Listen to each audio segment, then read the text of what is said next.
주택 가격을 급격히 하락을 시키는 이런 정책을 당연히 쓰지 않을 것이고, 안정화 정책을요.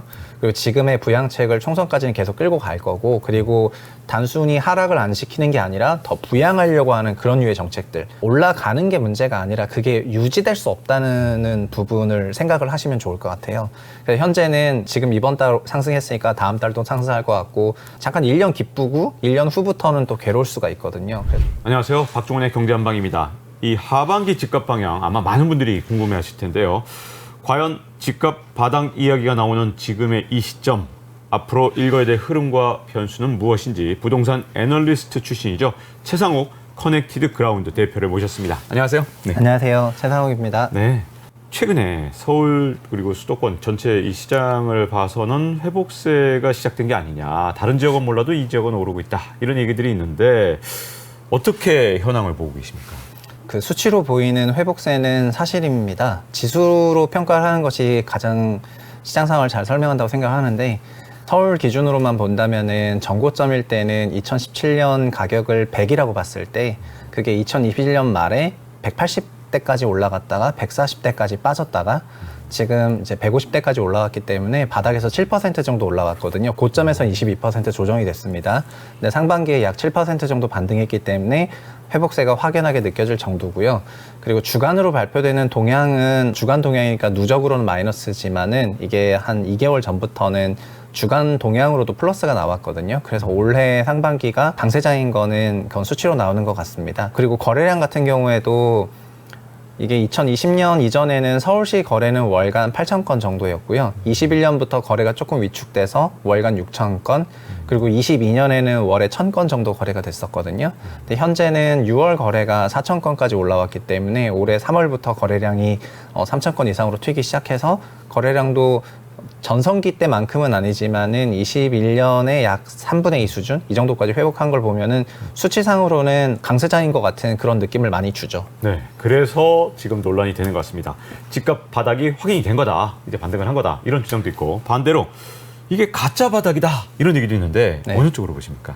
그 가짜 바닥이라는 말을 약간 제가 처음 한 것 같아가지고 송구스러운 면이 없지 않은데, 일단 저는 시장을 기준을 나눠야 되는 시점이 올해 1월 달이라고 생각을 하거든요. 그동안 가계부채가 너무 급증하다 보니까 부채 관리하겠다고 하면서 원리금 상환을 소득 대비 너무 많이 하지 말라는 그 40% 룰을 갖고 왔는데, 그것과 금리 상승이 겹친 22년 하반기에 수요가 거의 증발했다고 봐도 될 정도로 수요가 급격히 위축이 되게 되거든요. 그러니까 22년 9월부터 주택 가격이 단기간에 엄청나게 하락하고 실거래 지수로 22%가 반년 만에 빠진 거는 소위 IMF 때보다 더 빠진 거기 때문에 23년 1월까지 요때 소위 자유낙하하던 기간에 수요가 증발이 되고, 이게 우리나라 가계 체력이라고 저는 할 수가 있다고 보거든요. 그러니까 가계대출 103% 넘은 상황에서 더 이상 대출을 일으킬 수 없는 이 상태가 우리의 민체력인데, 그렇게 하면 시장이 녹아버리니까 정부가 1월부터 특별한 프로그램을 만들어가지고 금리를 낮출 수는 없으니까 프로그램을 공급을 해서 DSR 적용을 받지 않는 40조 원의 특례보금자리론을 적용을 하겠다. 그리고 청약 관련 규제 다 풀겠다. 분양권 전매 다 풀겠다. 등등 하면서 그 지방과 서울의 또 양극화를 약간 유도하는 방식으로 정책을 쓰게 되는데요. 양극화를 어떻게 유도를 하게 된 거죠, 그게? 서울 수도권에 있는 규제를 다 해제하게 되니까 자연스럽게 돈이 지방보다는 서울로 들어오게 되는 그런 과정을 거치게 되면서 청약과 분양시장이랑 기존주택 시장이 서울 중심으로 강세가 나타나고, 지방은 여전히 좀 침체되어 있는 그런 국면이 상반기에 있었는데, 그래서 올해는 프로그램이 만들어낸 그런 강세장이라고 생각을 하고, 이 프로그램도 결국은 부채다 보니까 내년 이후에는 상환해야 되는 이런 과정에 진입을 하게 되거든요.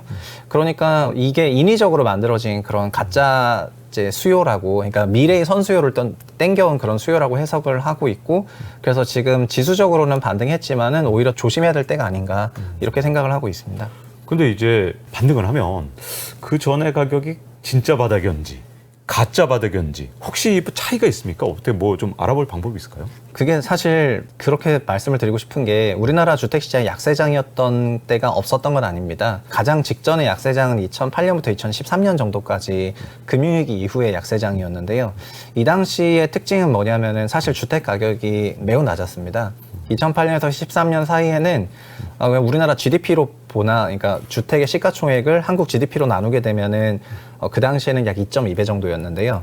우리나라가 장기 평균으로 2배, 2.2배 정도 유지해 왔거든요. 현재는 그 주택의 시가총액을 GDP로 나누면 거의 3배에 육박할 정도로 아주 높아서 매우 고평가가 되어 있습니다. 참고로 이게 미국이 이게 지금 2배가 됐는데 미국에서 난립니다. 역사상 최고로 높은 수준이 됐기 때문에 너무 높다 이러면서 난리인데 우리는 그게 지금 3배까지 올라갔기 때문에 엄청 비싼진 레벨이 됐는데요. 그러니까 보통 약세장일 때는 주택 가격이 약하고 주택 경기가 침체되니까 분양과 청약 관련 여러 가지 활성화 대책이 나오고 세금도 깎아주고 이런 게 나와서 또 이렇게 강세장이 가게 되면은 그럼 안정화 대책이 나오게 되어 있습니다. 분양 관련 규제 강화하고 대출 규제 강화하고 공급 확대 정책 이런 게 나오게 되는데요. 지금은 이런 강세장의 끝단부에서 잠깐 멈춰 있었다가 가격이 반년 만에 20% 넘게 조정되다 보니까 다시 너무나 적극적인 부양책이 나와버린 상황이어가지고 조정 중에 다시 올라간 거다 보니까는 이게 구조적으로 진짜 바닥이라고 말하기가 좀 어렵다. 저는 그렇게 말씀드리고 싶습니다.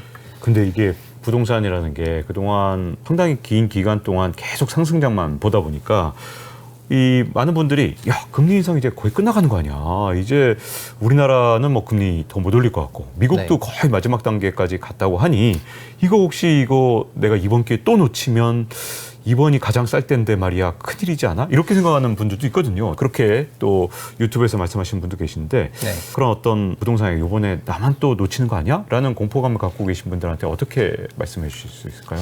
저는 그 가격에 대해서 그게 싼지 비싼지에 대한 평가를 해야지 이제 그런 공포감이 사라진다 생각을 하거든요. 미래 가격이 높아진다 하더라도 그게 너무나 과도한 수준까지 올라가게 된다면은 올라가는 게 문제가 아니라 그게 유지될 수 없다는 부분을 생각을 하시면 좋을 것 같아요. 그래서 현재는 뭐 지금 이번 달 상승했으니까 다음 달도 상승할 것 같고 뭐 총선 전까지 상승할 것 같고 이런 생각도 중요하지만 지금 이런 상승을 만들었던 게 단기간의 프로그램이었다는 거. 그리고 구조적으로는 가계부채에 대해서 좀 부담이 큰 상황이 유지되기 좀 어렵다는 걸 생각하면은 잠깐 1년 기쁘고 1년 후부터는 또 괴로울 수가 있거든요. 그래서 집이 단기간에 사고 팔 수 있는 그런 자산이 아니기 때문에 좀 장기간에 걸쳐서 생각하신다면은 올라가는 것도 바라보시지만 지금 가격이 역사적으로 가장 높은 구간이니까 조심하는 것도 필요한 것 같다라고 생각하시면은 그러면 포머가 사라져요. 근데 가격만 보고 막 이 집이 실거래가가 지난달보다 또 올랐어. 아, 사야 될 것 같아. 이런 생각만 하시면 포모가 생기고요. 그 포모를 일으키는 것 중에 또 하나가 이 총선 전에는 집값을 부양할 것이다. 이 네. 댓글창에 보면 그런 글도 정말 많아요. 그래서 총선 전까지 계속 오른다니까? 라고 주장하신 분들도 있습니다. 어떻게 보십니까? 네, 그게 이미 시장에는 그 총선 전까지의 막연한 낙관이 많이 반영하고 있다고 저는 보고 있는데 그러니까 주택을 보유한 계층이 결국 우리나라도 약 60%는 되니까 임차인보다는 주택 소유 가구 수가 더 많고 그로 인해서 주택 가격을 급격히 하락을 시키는 이런 정책을 당연히 이제 쓰지 않을 것이고 안정화 정책을요. 그리고 지금의 부양책을 총선까지는 계속 끌고 갈 거고 그리고 단순히 하락을 안 시키는 게 아니라 더 부양하려고 하는 그런 류의 정책들. 예를 들면 서울시만 하더라도 최근에는 정비 사업에 있어서 시공사 선정 시기를 종전에 사업시행인가 이후에 시공을 했는데 지금은 조합시행인가 이후에 시공사를 선정할 수 있게 해서 굉장히 모멘텀 드라이브를 걸고 있거든요. 이게 2006년 약간 뉴타운 선거의 그런 냄새가 나는데 그래서 서울에 가뜩이나 수요가 몰려 있는데 재건축, 재개발 중심으로 더 수요가 몰리도록 이렇게 만들어내고 있거든요. 이런 것들이 내년 총선 임박하게 되면은 각 지역에 여러 가지 공약들이 그 우호적으로 걸리게 되면서 이런 게 그 시장의 어떤 모멘텀을 만들어내고 이런 부분들을 기대해가지고 하락할 일이 없다라고 생각하는 그 낙관이 시장이 좀 팽배한 것 같습니다. 자, 이 미국과 중국 부동산도 이제는 글로벌 시장이 다 연결되어 있다 보니까 우리한테 영향을 미칠 수 있잖아요. 그래서 네. 먼저 이거부터 좀 여쭤보고 싶은데 미국의 상업용 부동산 뭐 위험하다는 얘기도 있고 중국의 부동산 개발 회사들이 자꾸 뭐 파산설, 뭐 위기설 계속 나옵니다. 근데 어떻게 해외 부동산 시장은 지금 현재 어떻게 진단하고 계신지 궁금한데요. 제가 대체투자위원을 하고 있어가지고 모 기금의 해외 투자 자산이 30개가 좀 넘어가는데 작년 말에 국내랑 해외 자산 54개에 대해서 감정평가를 했거든요. 그래서 결말에 그 순자산 가치 NAV를 산정을 했는데 국내도 이런 부동산들이 주택뿐만 아니라 오피스도 있고 물류센터도 있고 뭐 데이터 센터도 있고 하잖아요. 근데 국내 상업용 시장 같은 경우에는 공실률이 더 감소를 하고 그래서 금리가 상승했음에도 불구하고 평균적으로 순자산 가치가 5% 정도 상승을 했는데요. 해외 부동산 가치 평가할 때 보니까 공실률이 올라가 버리고 그다음에 금리도 올라가 버리니까 해외 부동산의 순자산 가치는 평균 5에서 10% 정도 하락했거든요. 이게 1조짜리면 보면 1,000억 빠졌다는 거가 되는 거예요. 그리고 어떤 특정 물건들은 개별적으로 더 뜯어보면은 이제 여러 가지 데이터들을 보면은 공실이 어떤 임차인이 절반을 쓰고 있는데 나가버리면은 그 다음 입주사가 안 들어와가지고 그 절반 공실인 상태에서 계속 유지가 돼버려요. 그러다 보니까는 실제 평균 오피스 공실률이 외국 같은 경우에 특히 미국 부동산도 마찬가지인데 평균 공실률이 굉장히 이제 상승을 하면서 이런 부분이 확실히 조금 문제가 되는 것 같습니다. 이게 주택의 경우에는 반대로 미국도 주택 공실률은 역사상 최저거든요. 그래서 임대주택 공실률이 역사상 최저고 주택가격이 계속 올라가는 반면에 확실히 상업용 부동산은 공실이 너무 많이 남아 돌아가지고 그 가장 위협 같은 경우에 7년 만기 채권 금리가 90%가 넘을 정도로 거의 파산 임박했는데 재택을 더 많이 해서 그렇다, 코로나 때 파이어를 많이 해서 그렇다 등등 여러 가지 이유가 나오고 있는데 전반적으로 미국도 상업용 시장이 과열이었었던 그 기간이 있었고 그게 금리 상승기에 맞물리면서 그냥 공실이 과도하게 나오고 그래서 투자자가 손실을 보는 그런 구간에 진입한 것 같습니다. 네, 이 해외 부동산, 뭐 미국이든 중국이든 부동산이 좀 흔들릴 때 우리도 영향을 같이 받습니까? 어떻습니까? 어느 나라나 마찬가지인데 전체 부동산 시장의 거의 3분의 2가 주거용입니다.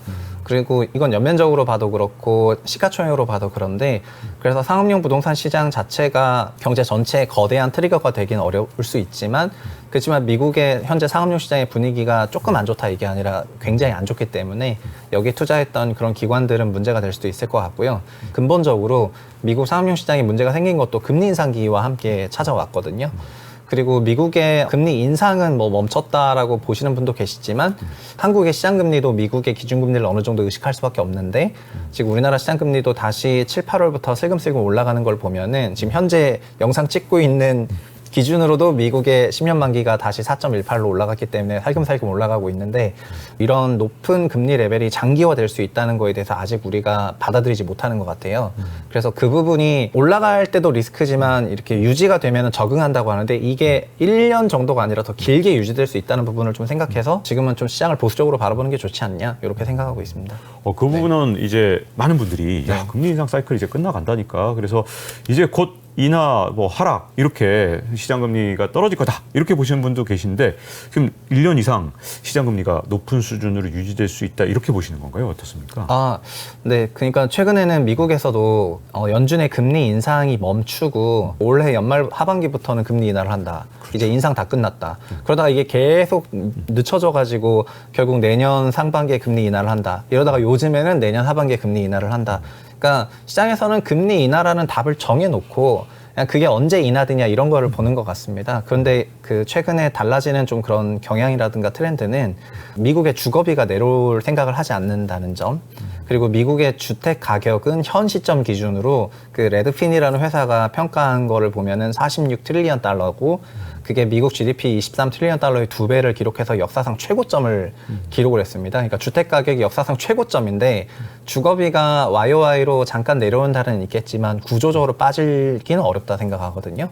그래서 이런 거를 고려해 보면은 결국에는 물가가 잡힌다는 게 그게 단기간에 좀 어려운 일일 것 같고 이런 부분이 그 미국 금리 인하의 시점을 더 늦추는 이런 요인일 것 같고요. 그리고 연준에서도 계속 higher for longer라고 길게 간다고 얘기를 하는데 사람들은 길게 간다는 거에 대해서 그 부분에 그 시각 차이가 조금 존재하는 것 같습니다. 그리고 금리를 낮추더라도 종전처럼 제로화 금리까지 낮추는지 아닌지도 굉장히 중요한데 그냥 지난 2010년대를 우리가 제로금리라는 그런 매우 완화적인 환경에서 너무 경제 생활을 하다 보니까 금리가 낮아지면 거의 무조건 제로까지 간다고 전제를 하는 것 같아요. 근데 현재는 낮아지더라도 그만큼 갈 개연성은 굉장히 낮아 보이고 그래서 금리가 낮아지더라도 얼마 안 낮아질 수도 있는데 결국 우리가 중금리, 중고금리 이상에서 경제 생활 해야 되는 거에 대해서 좀 생각해야지 될 것 같은데 지금은 그냥 금리 낮추면 거의 제로화까지 가고 그럼 난 해피하고 약간 이런 생각, 낙관이 너무 시장에 좀 팽배한 것 같습니다. 네, 자 이렇게 최상욱 대표님과 함께 부동산 시장에 대해서 전반에 대해서 좀 평가를 해봤는데요. 이제 이 편에서는 과연 실전적으로는 어떻게 이 부동산 시장에 대해서 대응해야 될지 좀 더 자세하게 알아보겠습니다. 주택은 언제 초과 상승을 하냐? 당연히 가계대출이 확장 정책일 때 초과 상승하거든요. 그리고 가계대출에 대해서 위축적으로 갈 때는 주택이 좋은 자산은 아니게 되는 겁니다. 이게 22년 말부터 22년까지의 그 모습이라고 하겠습니다. 그래서 올해 하반기는 타이밍적으로 봤을 때는 위험하다고 생각하는 게